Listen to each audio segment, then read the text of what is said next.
The Keth Empire had never lost a war, not in 4,000 years, not once. They had fought 47 wars across 6-star systems and won every single one. Some wars lasted decades, some lasted weeks. It did not matter. The outcome was always the same. The Keth moved in, broke things, and the other side eventually stopped having the ability to resist. It was not cruelty. The Keth did not think of themselves as cruel. They thought of themselves as efficient. Supreme Commander Vosarak stood on the observation deck of the flagship Eternal Dominion and looked at the small blue planet below. It had a single moon, a thin atmosphere, oceans covering most of its surface. It was by any standard the Keth used to measure such things. Unremarkable report, he said. Admiral Rental stepped forward. She was tall even by Keth standards, with the gray-green skin and flat black eyes common to the upper military caste. She held a datapad in both hands and read from it without looking up. The planet is called Earth. The species calls itself human. Population approximately 8 billion. Technological classification, Class 4, pre-interstellar. They have achieved basic orbital flight, limited artificial satellites and early fusion energy. No FTL capability, no energy shields, no directed energy weapons of meaningful scale. She paused. Their military uses chemical propellant projectiles and explosive devices. Some of their more advanced units use early-stage electromagnetic rail systems. Nothing we have not seen before from a Class 4 species. Vosarak looked at the planet for a long moment. And they refused the treaty. They did. He turned from the window. Read me what they said. Rental cleared her throat. She had read this message 3 times already and still found it difficult to process. The message from their governing body, they call it the United Nations Security Council, reads as follows. She held the pad up. The terms of the Keth Sovereignty Agreement are rejected in full. Earth is not a territory available for colonial designation. We suggest the Keth Empire reconsider its position. We will not be asking again. Silence on the bridge. Then someone in the back made a sound that was the Keth equivalent of a laugh. Then another. Within a few seconds, the entire senior staff was doing it, and Vosarak let them. He understood the reaction. He almost shared it. We will not be asking again. 8 billion creatures on a single planet with chemical propellant weapons, and the nerve to address the Keth Empire as though they were equals. As though there was a negotiation happening. As though the treaty had been an offer they could decline. It had not been an offer. Send the standard response, Vosarak said. Inform them that non-compliance results in pacification. Give them 48 of their hours. He walked away from the window. They will comply or they will not. Either way, we move forward in 2 days. The message arrived at the UN Security Council chamber at 3:14 in the morning Geneva time. Secretary General Amara Ozi Bonsu was already awake. She had not slept in 31 hours. Around the long table sat the permanent members of the Security Council and 12 military advisors, most of them in rumpled suits and expressions that had long ago moved past fear into something flatter and harder. She read the Keth response aloud. The room was very quiet. Then General Marcus Webb, chairman of the Joint Chiefs of the United States, said, "Well, they took the bait." Amara looked at him. "General, they're moving in 2 days, that's what we needed." He leaned back in his chair. He was a large man, silver-haired, with the kind of face that had stopped being surprised by anything roughly 20 years ago. Phase 1 launches in 18 hours. We'll be ready. You keep saying that. I keep meaning it. Amara set the message down on the table. Outside the chamber windows, Geneva was dark and quiet. Normal, ordinary. 8 billion people on this planet going about their lives. Most of them still unaware that 412 Keth warships were sitting in high orbit, waiting. She thought about that number. 412. When the intelligence had first come in 3 months ago. When the first contact signal had been decoded and the nature of the message understood. She had put that number in front of every military leader on the planet and asked them what it meant. General Webb had said, "It means we need to move fast." He had not said, "We cannot win." He had not said, "We should surrender." He had looked at the number, and then he had looked at her, and then he had said they needed to move fast. She had asked him why he was not afraid. He had said, "Oh, I'm terrified." But fear doesn't change the math. She had not fully understood what he meant until 3 weeks later, when the first briefings came in. When she sat in underground rooms and watched presentations that should not have been possible from a species that had never left its own solar system. When she started to understand that the last 60 years of human military development had not gone in the direction the rest of the world thought it had gone. The Keth had looked at humanity and seen a Class 4 species. They had not been wrong, exactly. They had just been looking at the wrong things. High orbit, Keth flagship, 41 hours later. The attack began at dawn, local Earth time. The Keth preferred dawn strikes. There was something psychologically effective about them, even across species. The sun coming up and war arriving simultaneously. It tended to paralyze. 200 warships broke from formation and began their descent. Orbital bombardment first, standard procedure. Disable major population centers, government infrastructure, military command nodes. Then surface insertion teams. Then the occupation framework. The whole process took between 72 and 96 hours for a Class 4 planet. Vos Arak watched from the observation deck. The first strike group reached the upper atmosphere. Then his communications officer turned from her station. "Commander, we are detecting." She stopped, looked at her screen again. "We are detecting launch signatures from the surface, multiple sites, simultaneously. Missiles," Vos Arak said. He was not concerned. He had seen this before.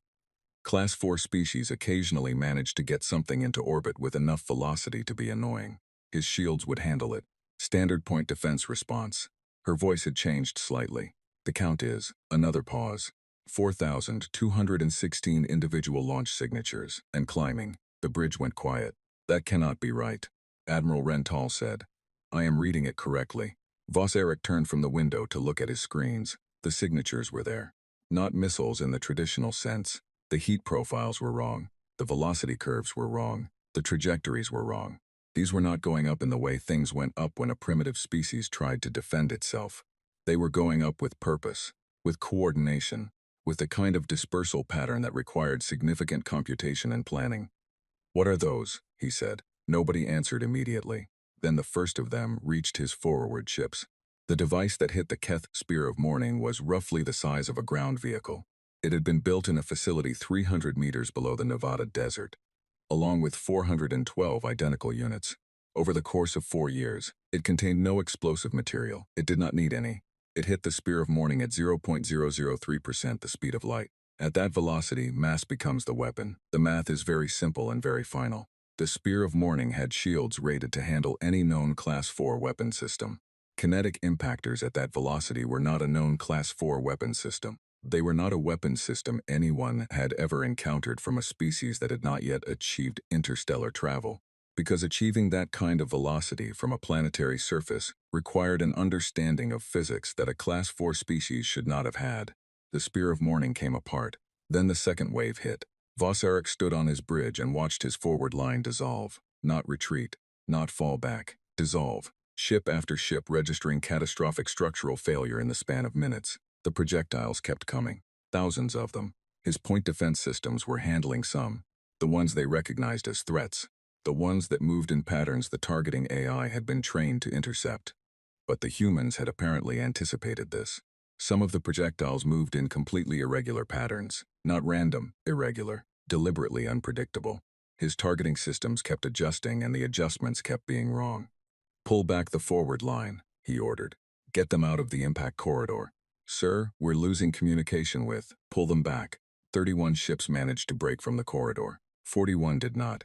In 11 minutes, the Keth Empire lost more ships than it had lost in the entirety of its previous 47 wars combined. Vos Arak stood in the silence that followed and stared at his screens. The projectile signatures were tapering off. The humans had apparently run through their first wave. His remaining ships were intact. He had 371 warships still functional. He breathed report. Total losses: 41 vessels destroyed, 17 with significant structural damage. Estimated casualty count. The officer's voice was very flat. Approximately 60,000 Keth personnel. The number sat in the room like something physical. 60,000. In 11 minutes. From a Class 4 species with chemical propellants and no FTL capability. Vos Arak looked at his communications officer. "Open a channel to the surface." She did. He stared at the screen and chose his words with great care. "This is Supreme Commander Vos Arak, of the Keth Imperial Fleet. You have demonstrated an unexpected military capability. In recognition of this, the Empire is willing to revisit the terms of the Sovereignty Agreement. A ceasefire is." The channel opened. On screen appeared a human woman, middle-aged by the look of her. Dark skin, gray-streaked hair, a plain suit. She looked like someone who had not slept in 2 days and did not particularly care that she looked that way. She looked at him with an expression he did not have a word for. Calm was close, but it was not calm exactly. It was the face of someone who was not surprised, who had expected to be here, in this conversation, at this moment, and had already decided what they were going to say. She said, "Supreme Commander, I am Secretary General Amara Ose Bonsu. I represent Earth." She paused. "That was our test launch." Vosarak did not respond. He was not sure what response was appropriate. "We used it to calibrate targeting data and evaluate your point defense response time." She folded her hands on the table in front of her. "We now have everything we need. I strongly recommend you do not send your ships any closer to Earth." Another pause. "But of course," she said. "That is your decision." The channel closed. Vosarak stood very still. Around him his bridge crew did not move, did not speak. The screens showed 371 ships still in formation. He had overwhelming numbers. He had firepower that should have been sufficient to pacify 40 planets of this type.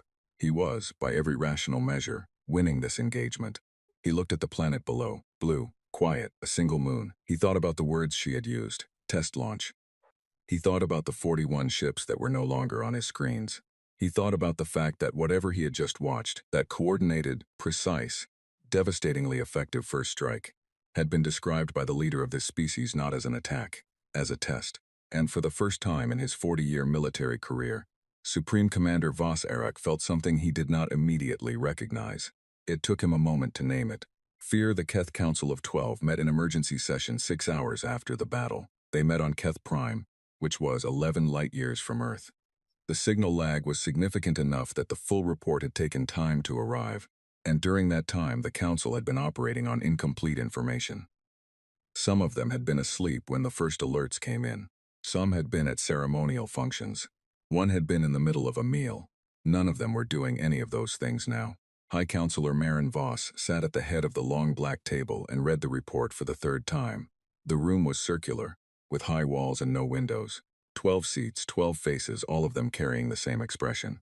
41 ships, said Counselor Drethnal. He said it the way someone says a number they do not believe. 41 confirmed destroyed. 17 others with damage that will require docking. Marin Voss set the report down in 11 minutes. From a Class 4, yes, Drethnal leaned back. He was the oldest member of the Council, which meant he had lived through more of the Empire's history than anyone else in the room. He had sat in this chamber for the briefings before all 47 previous wars. He had never once sat in a briefing that felt like this one. Has Commander Vosak responded to their ceasefire communication? He acknowledged it. He has not yet moved his fleet. Marin Voss looked around the table. He is waiting for direction from us. Good. Counselor Pethra, who headed the Military Intelligence Division, leaned forward. She was younger than most of the others, sharp-featured, known for never wasting words. Because what I am about to tell you is going to require us to rethink everything we thought we knew about this species.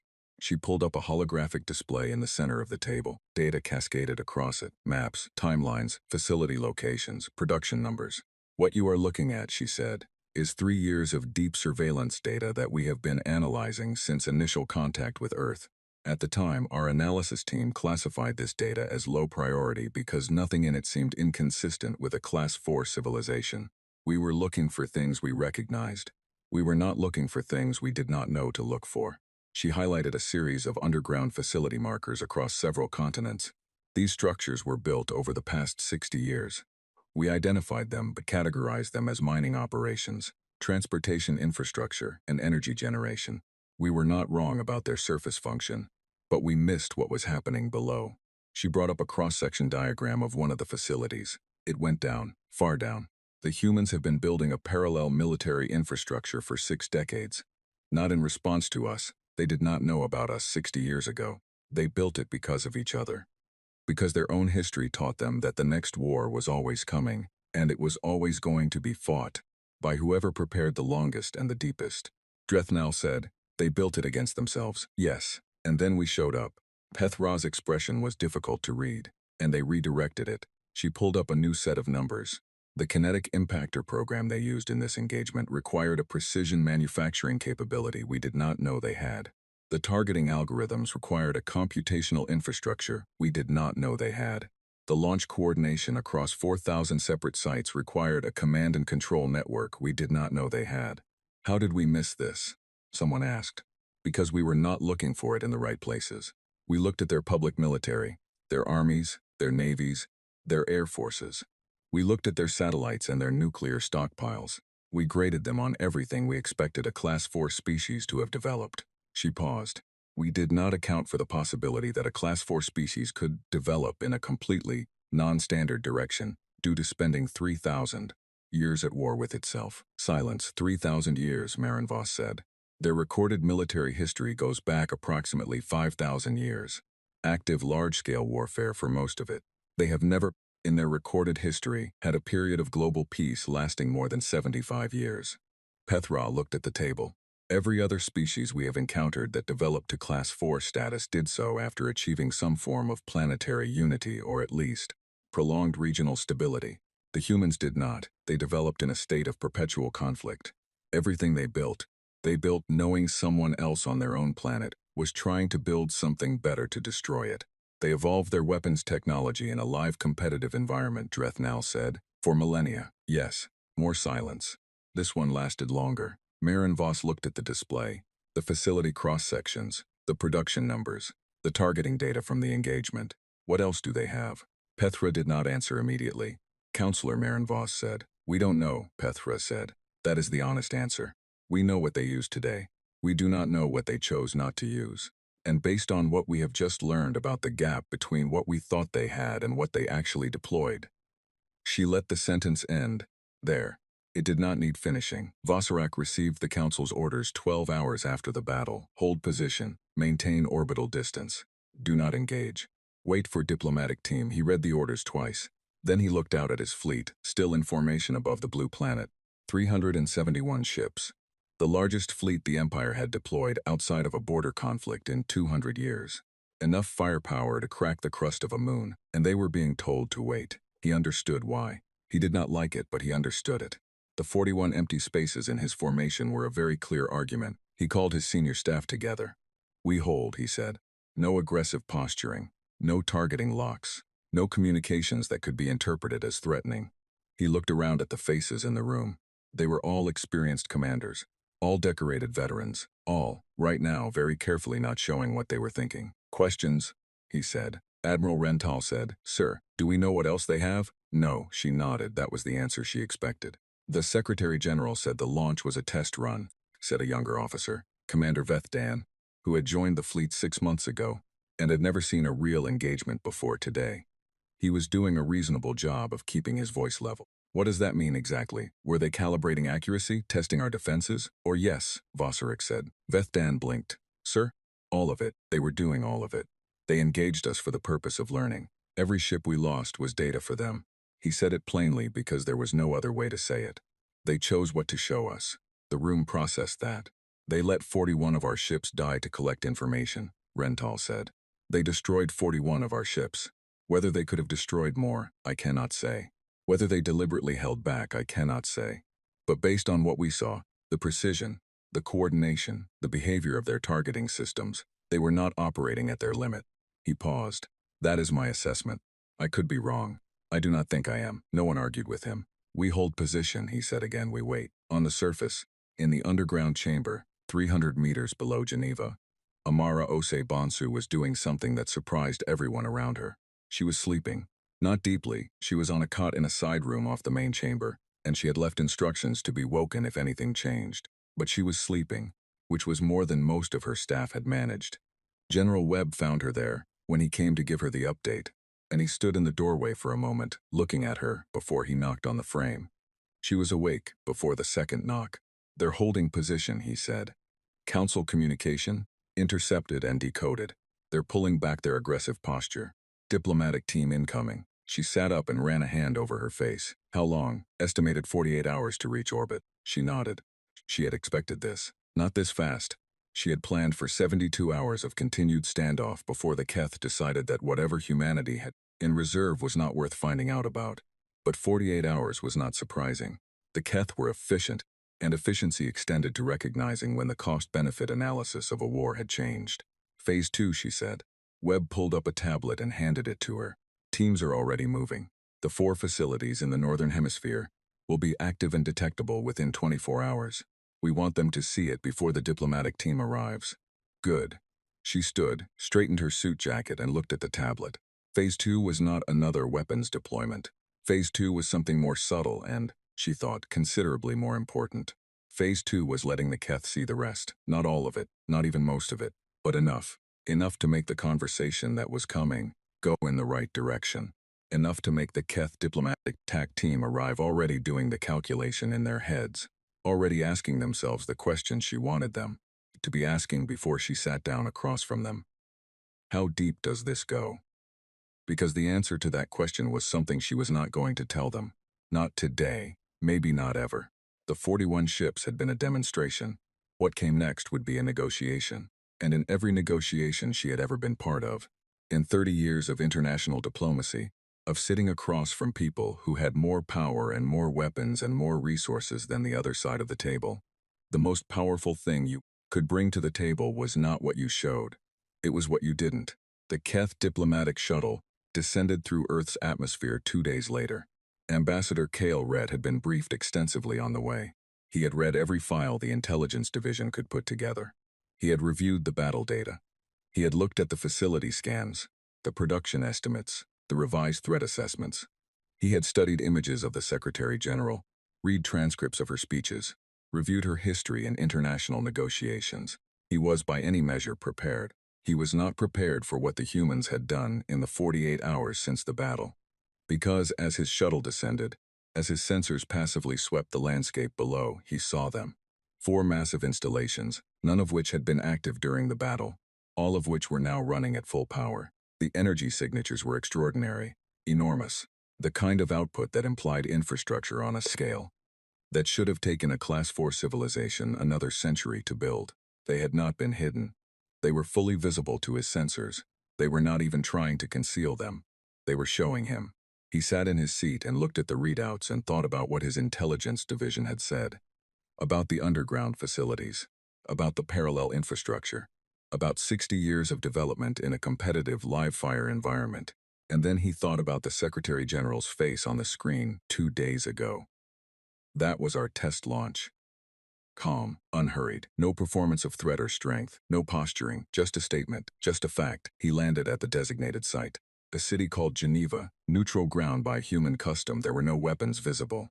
There was a line of human officials waiting for him in the gray morning light. And there, at the front of the line, was the Secretary General herself. She shook his hand, a human greeting gesture he had been briefed on.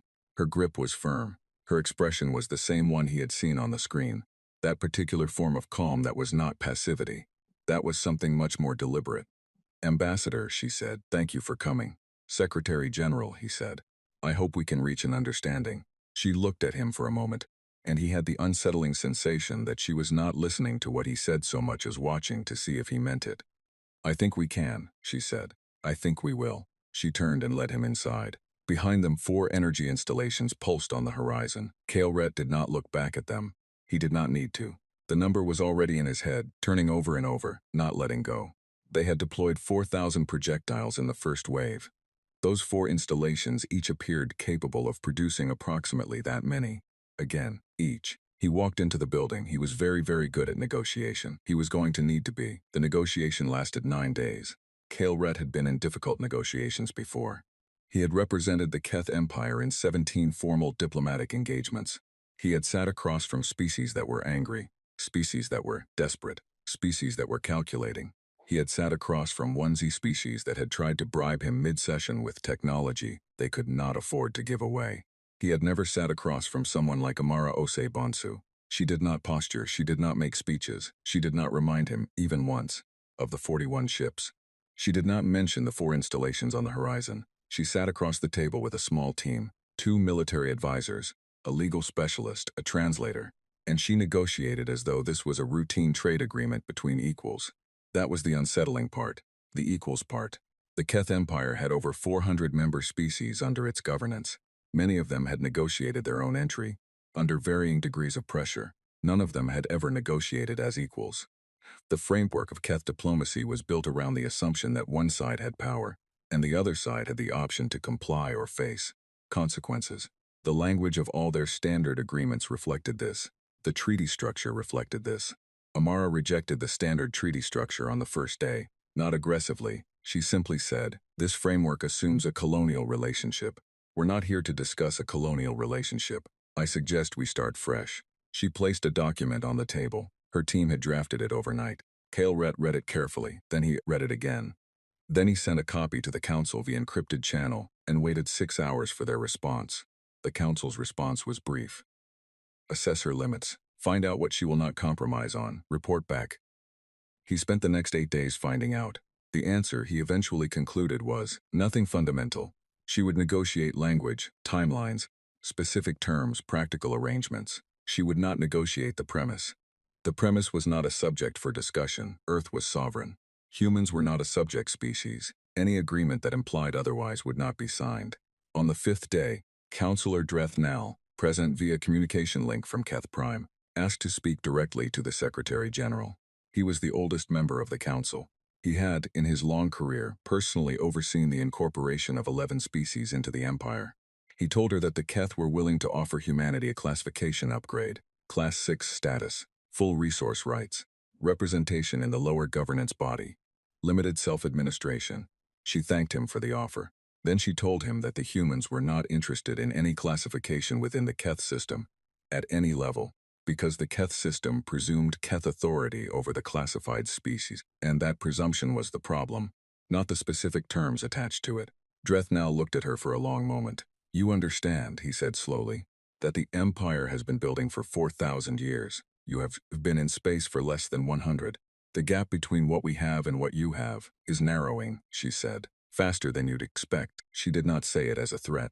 She said it as a fact, the same way she said everything. Drethnal went quiet. After the session ended, Kael'Ret sat in his quarters and wrote his daily report to the council. He wrote it carefully. He chose every word with intention. He was trying to convey something that was difficult to convey in standard diplomatic language, which was built around concepts like leverage and compliance and acceptable loss. He was trying to convey that the Secretary General did not seem to believe she needed the negotiation to succeed. She was here. She was negotiating in good faith. She clearly preferred a peaceful outcome, but she held the whole enterprise lightly.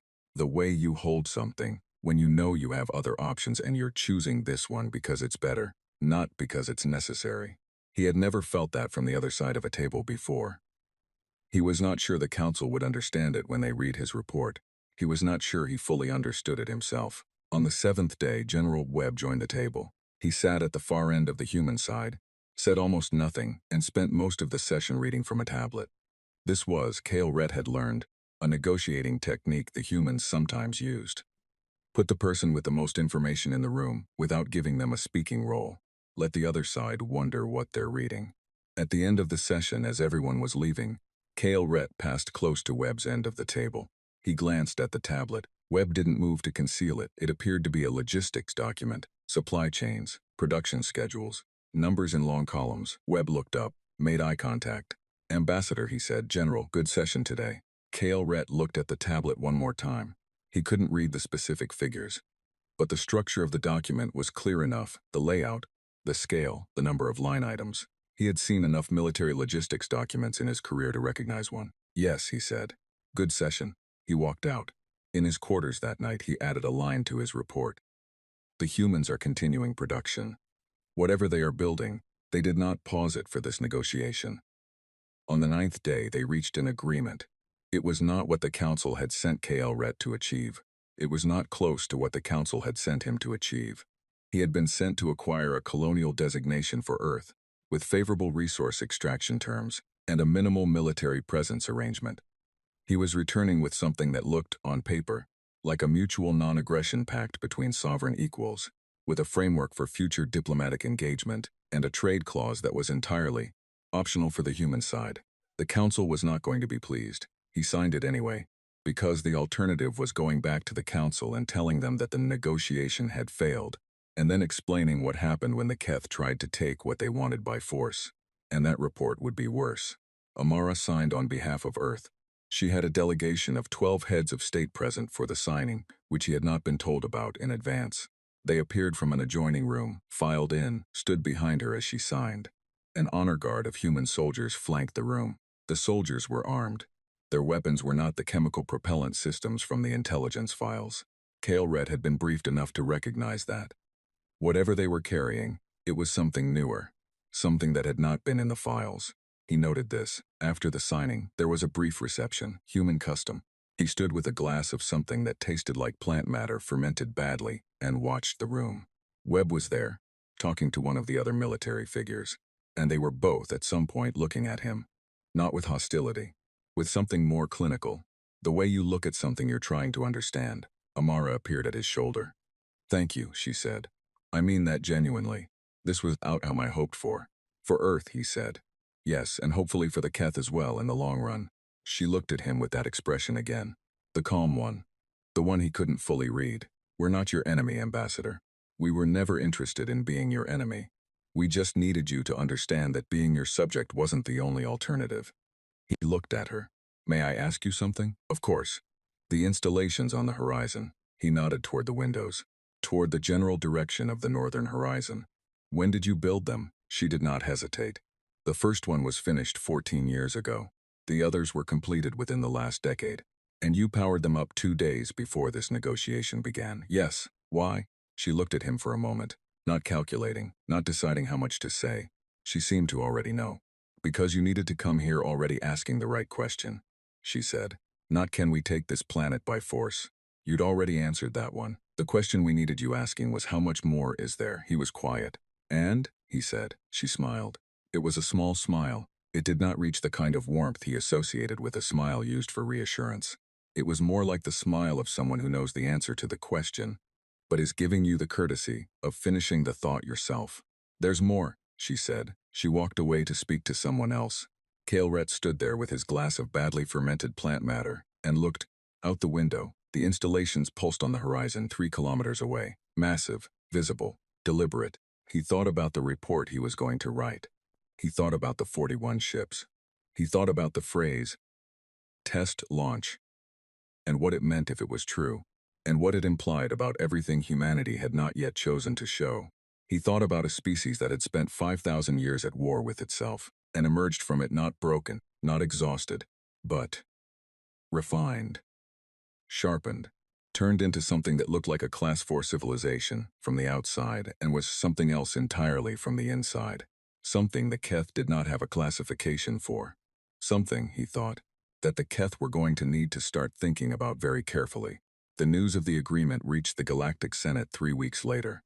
The Galactic Senate was not a Keth institution.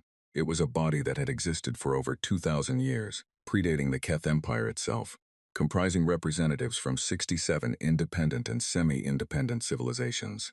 The Keth held significant influence within it, but did not control it, and several of the member species had their own concerns about Keth expansion that they had been diplomatically quiet about for a long time. When the news arrived that Earth had refused incorporation, fought back, and signed a non-aggression pact as a sovereign equal, the Senate did not explode into noise. It went very quiet. Then slowly, the messages started coming in. Not to the Keth, to Earth, to the address that the Senate's communication protocols listed for humanity's new diplomatic mission, which was a temporary office in a building in New York that had been repurposed for the purpose. The messages came from species across the Senate, small messages, careful messages, some of them barely more than acknowledgement of the agreement's existence, but they were there. And Amara, who read every one of them herself, recognized them for what they were: curiosity. For 2,000 years, the standard assumption of galactic politics had been that the Keth were the largest force and that everyone else organized themselves in relation to that fact. Now there was a new variable in the equation, a small, blue, one-moon planet that had told the largest military force in the known galaxy that whatever they'd just seen was a test run. The Senate species were watching. Some of them, she suspected, were hoping. She read the last message of the day, set it down, and looked across the table at General Webb. "We have 47 unread messages from non-Keth civilizations," she said. "Some of them are from species that have been incorporated into the Empire, but retain observer status in the Senate." Webb looked at her, reaching out. "Yes." He was quiet for a moment, then, Phase 3, she looked at the stack of messages, 47 civilizations, 47 different histories, 47 different relationships with the Keth, 47 different reasons for sending a message to a planet that had just done something no one had expected. "Not yet," she said when. She thought about the question. She thought about everything that had been built in 60 years of preparation, about the installations on the horizon, about the things still underground, still waiting, still not shown to anyone, about the gap between what the Keth had seen and what the Keth had not seen, about how that gap was the most powerful thing humanity had. "When we know what we're walking into," she said, We made the first move already. We don't rush the second. She picked up the first message and began to read. 6 months after the signing, humanity launched its first ship beyond the solar system. It was not the first ship that could have gone. That was an important distinction, and Amara made sure it was understood by everyone who needed to understand it. The first ship that was incapable of leaving the solar system had been ready for 11 years. It sat in a facility under the Atacama Desert and had been ready since before the Keth made first contact, before the intelligence analysts started decoding alien signals, before any of the current crisis had materialized. It had been waiting. The ship they launched publicly was smaller. A diplomatic vessel. Clean lines, deliberately non-threatening profile. They named it First Step, which was a name that the xenolinguistics team had verified translated reasonably well into the 24 languages most likely to receive it. The launch was broadcast publicly on Earth and transmitted on every galactic frequency humanity had access to. The Keth watched it from their monitoring stations. The Senate species watched it. 67 civilizations tracked a human ship leaving the gravity well of its home star for the first time, heading toward the nearest neutral station. The message that accompanied the launch was brief. Earth has entered the galaxy. We come as equals. We hope to find the same. The nearest neutral station was called Veth Dara. It had existed for 800 years, originally built as a trading post at the edge of what had been at that time explored space. Over the centuries it had grown into something more complex. Part trading hub, part diplomatic meeting ground, part information exchange. Hundreds of species passed through it every month. The Keth maintained a presence there, as did most major civilizations. It was, in other words, exactly the right place to make an entrance. Ambassador Lena Vasquez commanded the First Step. She was 39 years old, a former UN diplomat who had worked for 12 years in conflict zones before transitioning to xenolinguistics, research when first contact became a real possibility. She spoke 11 languages fluently, was conversational in 6 more, and had a talent for reading rooms that had served her extremely well in environments where the wrong word at the wrong moment could end a negotiation or start a war. She docked at Veth Dara on a Tuesday, which was a concept that had no meaning to anyone at the station except her crew, but she noted it anyway out of habit. They were expected. That much was clear from the moment they cleared the docking bay. The station's main thoroughfare, a long wide corridor that connected the docking bays to the central hub, was not empty. Species she could identify from the briefing files were present in clusters, some pretending to go about their business, some not pretending at all. All of them were watching. She walked with her team at a measured pace, not rushed, not performing confidence, because the performance of confidence was a different thing from the real version. And most species could tell the difference. She walked the way Amara had taught her to walk in these situations, like someone who has nowhere urgent to be, because everywhere they go is exactly where they intended to be. The Keth presence at the station was significant, a garrison of approximately 200 personnel, plus the diplomatic mission staff. Commander Veth Shan, who ran the station garrison, met her at the entrance to the central hub. He was military, not diplomatic. His expression was professionally neutral. Ambassador Vasquez, he said. Welcome to Veth Dara. Commander Veth Shan, she said. Thank you for the welcome. A beat. I was briefed on the events at Earth, he said. It was not a pleasantry, it was a statement of position. I know who you are and what happened. Most people in this part of the galaxy were, she said pleasantly. He held her gaze for a moment. Then, with the practiced smoothness of a soldier who had learned to read situations quickly, he stepped aside and gestured toward the hub. She walked past him. In the hub they had reserved a meeting room, standard diplomatic protocol. She set her team up, reviewed her schedule, and then, before any official meetings, walked out into the station's open market area alone. This was not in the protocol. Her security advisor had objected to it. She had overruled him. She wanted to be seen moving alone, in the open, without armor or escort, in the first hours of humanity's first off-world diplomatic mission. She wanted that image to exist. She wanted it seen. She bought something from a food stall. It tasted like dried bark and mild pepper, which was not as bad as it sounded, and stood in the open space of the market, and let herself be looked at. A small group of Lathis, a species she recognized from the briefing files, blue-green, four-armed, incorporated into the Keth Empire for roughly 200 years, stood at a distance watching her. They were trying not to stare. They were not succeeding. She looked at them and smiled, a real one. After a moment one of them walked over. Young by the look of it, with the bright coloring that the files associated with Letha's youth. It stood at what was probably a polite distance by its own culture's standards, and said something in a language she didn't know. Her translator handled it after a short delay. "You are the human. One of them," she said. "There are about 8 billion of us, give or take." The translator managed this. The young Lethis made a gesture she didn't have a file reference for. "You fought the Keth," it said. "Yes," and they stopped. "We reached an agreement," she said carefully. The Lethis made the gesture again. After a moment, she decided it was probably the equivalent of a raised eyebrow, skeptical, or maybe just curious. "Our elders say nothing makes the Keth stop," it said. She thought about what to say to that. She had prepared many things to say in many situations. This particular situation, standing alone in an alien market on a space station, talking to a young member of a conquered species, had not been specifically scripted. She said, "Maybe they found something worth stopping for." The Lethis looked at her. Then it made a third gesture, one she also didn't have a reference for, and walked back to its group. There was a brief, intense conversation she could not hear. Several of them kept glancing at her. She finished her dried bark food and went back to the meeting room. The official meetings began the following morning. In 3 days, Vasquez held 17 formal sessions with representatives from 9 different wheat species. Most of them were nominally there to discuss trade frameworks and communication protocols. That was the surface purpose of the meetings. The real purpose was assessment. Both ways. She was being assessed by everyone she sat across from. They wanted to know what humanity was, whether the events at Earth were a fluke, a stroke of unusual luck, or something that represented a genuine shift in the power structure of the galaxy. And she was assessing them back. She was looking for the shape of the space humanity was entering, what the fault lines were, what the old grievances were, where the Keth were resented, where they were feared, where they had genuine support, what species were waiting quietly for a change they didn't dare name out loud. She found more than she expected. The Lethis formal representative, the elder of the station's diplomatic mission, very different from the young one she'd spoken to in the market, was careful and measured, and said almost nothing of substance for the entire first meeting. But at the end of the session, he stood and said, "Your Secretary General," she said. That was the beginning. What did she mean? Vasquez looked at him.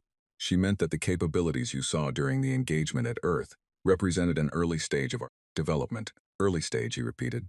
"Yes, he processed this. How early?" She smiled the same way Amara had smiled at Kale Rhett. Small. Already knowing the answer. "We're young," she said. "We're just getting started." He sat back down. He did not ask another question for the rest of the session. On the 4th day, the Keth requested a private meeting. Commander Veth Shan came himself, without staff, and asked for the meeting to be off record. She agreed to both conditions, because agreeing to them cost nothing and denying them would cost something. They sat in the small room off the main corridor. He looked at her for a moment before speaking, which she had noticed was a Keth habit in situations where they were uncertain of their ground. "I want to ask you something directly," he said. "Please do." The Secretary General said the engagement at Earth was a test launch. "Is that true?" "Yes." He leaned forward slightly. "What were you testing?"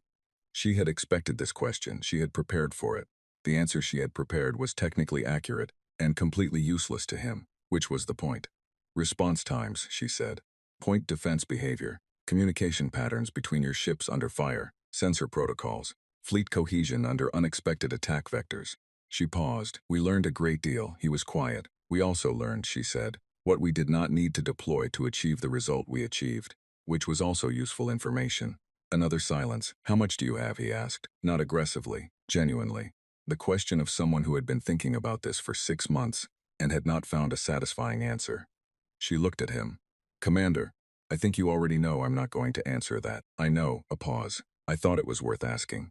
She nodded. "I understand." He stood. Then at the door he stopped. "Your Secretary General," he said. She came to the negotiation as if she expected the outcome she got. She did. "Because she knew what you had. Because she trusted that what we had was sufficient," Vasquez said. "There's a difference." He looked at her for a moment, turned it over, nodded once. Then he left. She sat alone in the room for a minute before going back to work. Because she trusted that what we had was sufficient. The honest answer was slightly different. The honest answer was that Amara had done the math 60 different ways and reached the same conclusion every time.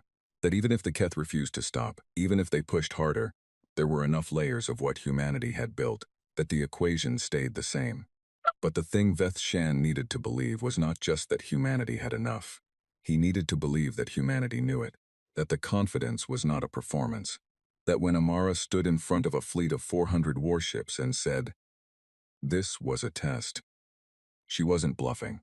And the truth, the actual complete truth, was that she wasn't. On the 7th day at Veth Dara, Vasquez received a message from Amara. It was encoded in the new protocol they'd established, the one that used a rotating cipher system the cryptography team had spent 4 years developing. The Keth could intercept the signal. They could not read it. This was also, in a small way, a demonstration. The message was short. The Senate has formally requested an observer status hearing for Earth. They want to discuss the non-aggression framework and whether a new, diplomatic classification is needed for a species that does not fit the existing categories. There is no category for what we are. They're going to have to make one. That's good. Come home first, we have work to do. Vasquez read the message twice. Then she looked out the small viewport in her quarters at the station's docking bay, and beyond it, at the stars. A new category. She thought about what that meant. About a 2,000-year-old Senate that had organized itself around a set of assumptions. And what happened to those assumptions when something turned up that didn't fit them. About 67 civilizations reassessing their positions because one small blue planet had told the largest empire in the galaxy that the attack they had just witnessed was preliminary. About the 47 messages Amara had received. About the Lethus Elder asking what the beginning meant. About Commander Vethshan asking how much they had. About the fact that none of them knew. Not really. Not fully. And about the fact that humanity intended to keep it that way for as long as possible. Because the unknown was more powerful than the known. And they had learned that lesson the hard way across 5,000 years of doing it to each other. She closed the message. She started packing. They had work to do. The Senate Observer Status hearing was held on a station called Arel Mora, which orbited a dim orange star at the edge of the second explored arm of the galaxy. Arel Mora was old, much older than Veth Dara. Its corridors had the quality of things built by many different hands over many different centuries. Additions and expansions and modifications, layered on top of each other until the original structure was buried somewhere in the middle. It smelled like metal and old atmosphere, and the accumulated residue of thousands of species passing through over 2,000 years. The Senate chamber itself was at the station's core, circular, 67 seats arranged in concentric rings around a central speaking floor. The ceiling was high enough that the upper rings were in partial shadow. It had been designed for a species that didn't exist anymore. The Vethkara, who had built the station originally, who had been the driving force behind the Senate's founding, who had died out 400 years ago from a cascading ecological failure on their home world. The Senate had kept the chamber in their design, a form of memory. Amara walked onto the speaking floor and looked up at 67 sets of eyes looking back at her. There were empty seats. Not all Senate species had sent representatives. Some were absent due to logistics, some due to political calculation, and some, she knew, because being seen at this hearing was a statement they were not yet ready to make. The Keth delegation was present, 7 of them in the upper ring watching. She had been given 30 minutes. She used 22. She did not describe the battle at Earth in detail, because they all knew it. She did not list humanity's capabilities, because she was not going to do that. She did not make promises or threats.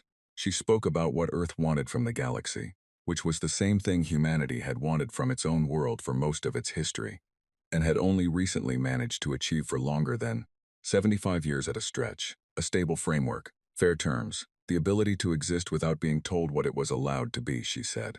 We are not asking for protection. We are not asking for preferential treatment. We are asking for recognition of what has existed since we were born. The fact that no other species owns us, no other civilization has authority over us, and no agreement we did not choose to enter can bind us.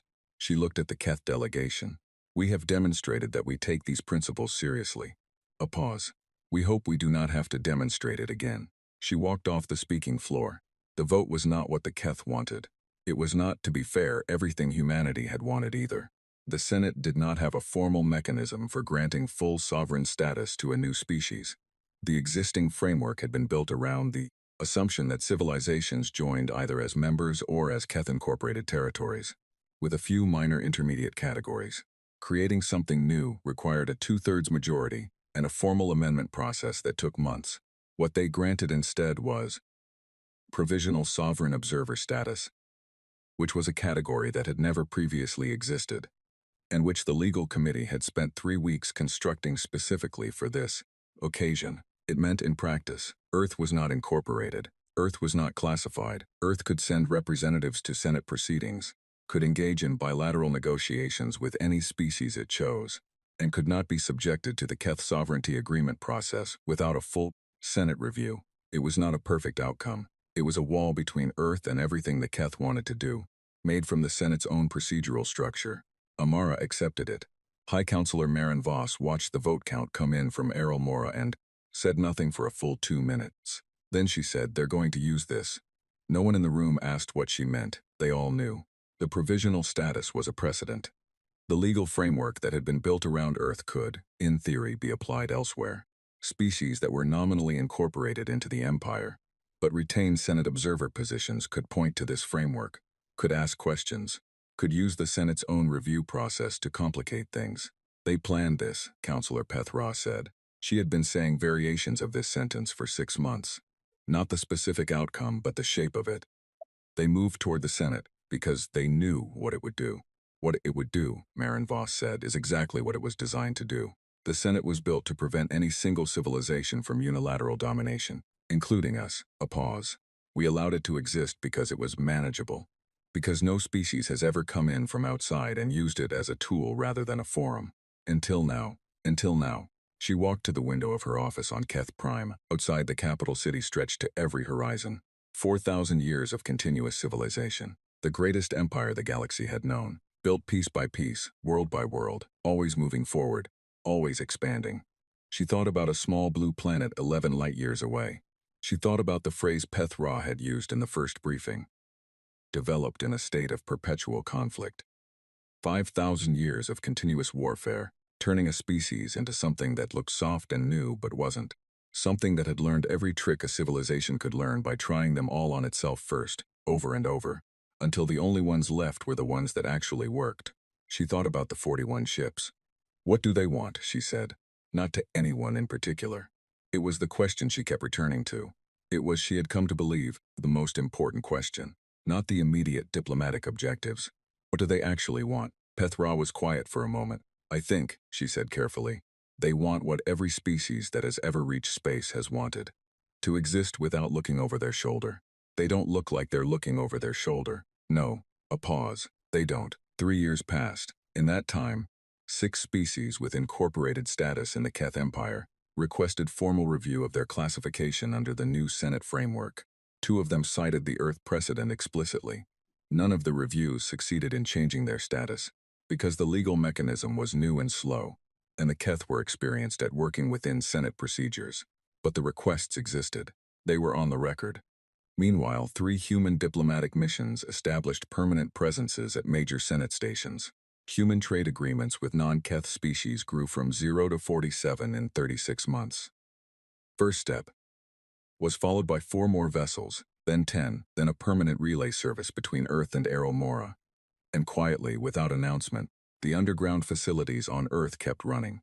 General Webb retired after the 2nd year and was replaced by General Yuko Tanaka, who had spent the previous decade running the production oversight for the Kinetic Impactor program.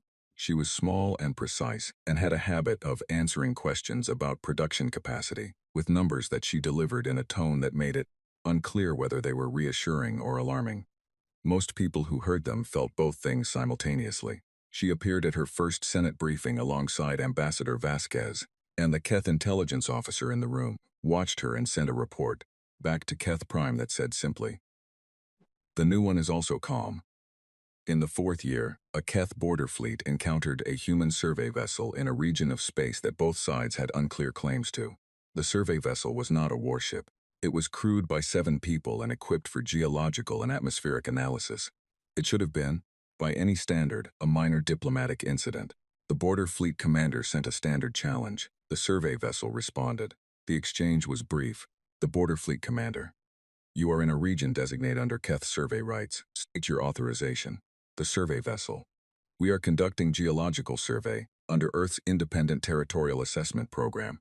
We have the relevant Senate documentation. Transmitting now." A pause while the documentation was reviewed. The Border Fleet Commander. This documentation references a provisional status category. It is not recognized under Keth territorial law. The survey vessel. We understand. We are operating under Senate framework. If there is a conflict, we suggest a Senate review process. We are happy to flag this for the next session. Another pause. The Border Fleet Commander had 40 ships. The survey vessel had 7 crew members and a rock drill. He looked at his screens. He thought about the 41 ships. He thought about the briefings that had been circulating for 4 years about what humanity had and what it was, still building and what had still not been shown to anyone. He thought about what the report would say if he filed it as an incident. He said, "We will flag it for Senate review." "Thank you," the survey vessel said. "Safe travels." The border fleet moved on. Amara Osi Bonsu retired 5 years after the signing. She gave a brief address at the UN before she left office, and the part that was most quoted afterward was the last part. She said, "We didn't win anything. We never thought of it as something to win. We built something over 60 years, because our history taught us that the world does not become safe by hoping. It becomes safe by making it expensive to be unsafe. We made it expensive. We kept making it expensive, and we were patient, which is the hardest thing to be when the clock is running." She paused. "The galaxy is very large and very old, and most of it has decided what it is already. We haven't. We're still deciding. That's not a weakness. That's the whole advantage. An open question is harder to answer than a closed one. We intend to stay an open question for as long as possible." She stepped back from the podium. General Tanaka was in the audience. Vasquez was there by video link from Errol Mora, and in the upper gallery, in the seats reserved for diplomatic observers, an unusual presence at a domestic address was a Lathis representative, young, bright coloring, the same one from the market at Vethdara. He had come a long way for a retirement speech. In the 10th year after the battle, the Keth Empire's Council of 12 convened a closed session on a topic that had not previously appeared on their formal agenda. The topic was strategic reassessment of expansion policy in light of the Earth situation. High Counselor Maren Voss was no longer on the council. She had retired 2 years prior. Her successor, Councillor Brenvez, opened the session by putting 3 numbers on the board. The first number was the current size of the human diplomatic presence in the galaxy. It had grown from 1 station to 23. The network they had built was functional, active, and deeply embedded in the Senate structure. The second number was the revised estimate of human production capacity. The intelligence division had updated it 3 times in the past decade. It kept being larger than the previous estimate. The third number was the count of species that had formally cited the Earth framework in their own status negotiations. 14. Not all of them had succeeded. Some were still in process. But 14 species had looked at what Earth had done and decided to try the same approach. Most of them were small. Most of them had very little leverage. Most of them were going to lose. But they were trying. And they were trying because they had seen a template. They had seen that the answer to comply or face consequences was not automatically compliance. Brenvez looked at the council. "The Earth situation," he said, "has become something we did not anticipate. We anticipated a military problem. We encountered a military problem and resolved it at cost. What we did not anticipate was the cascade." He looked at the numbers. "We resolved the military situation by recognizing their sovereignty. In doing so, we demonstrated that sovereignty was something the Empire could recognize. 14 species have taken note." A pause. "What we are discussing today is not Earth specifically. Earth is a single planet. What we are discussing is what Earth represents, what it has communicated to every small, incorporated, or contested species in the Senate, that there is another way to answer the question." The room was quiet. "The question," he continued, "is what we do about it." In the end, the Keth did not do what anyone expected. They did not escalate. They did not look for a way to quietly undo the Earth framework. They did not retaliate against the 14 species invoking it, at least not in any way that could be formally documented. What they did was slower and more considered. They opened dialogue with Earth directly, not through Senate channels, not through diplomatic intermediaries. A direct channel, proposed by the new council and accepted by Earth's new Secretary General, a man named Kwame Asante who had worked under Amara for 12 years and shared her particular brand of patience. The dialogue lasted 2 years. At the end of it, there was no grand treaty, no ceremony, no announcement that changed the formal structure of anything. What there was a working relationship, quiet, functional, built on the Keth understanding that humanity was not going away and was in fact getting larger, and on humanity's understanding that the Keth Empire had not survived 4,000 years by being stupid. It was not friendship. It was not alliance. It was something more durable than either. Two civilizations that had looked at each other clearly, calculated accurately, and chosen not to find out what the alternative looked like. On Earth, in the facility 300 meters below the Nevada desert, the first ship that had been capable of leaving the solar system for 20 years was still there. General Tanaka visited it on a Thursday.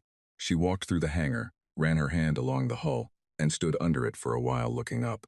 It was much larger than the first step, much more capable.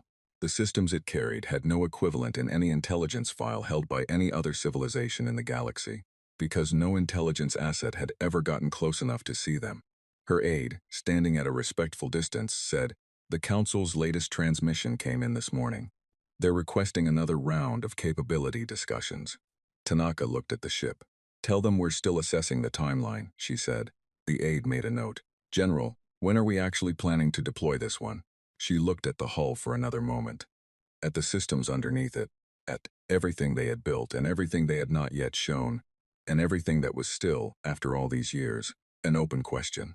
"When we're ready," she said. She walked out of the hangar. The ship sat in the dark and waited, as it had always waited, as everything humanity had ever built for this moment had waited, patient, unshown, turning slowly from preparation into something the galaxy did not yet have a word for. A species that had learned, from 5,000 years of teaching itself the hardest possible lessons, that the most dangerous thing in any room is not the largest thing. It is the thing that knows exactly what it is, and has not yet decided to show you.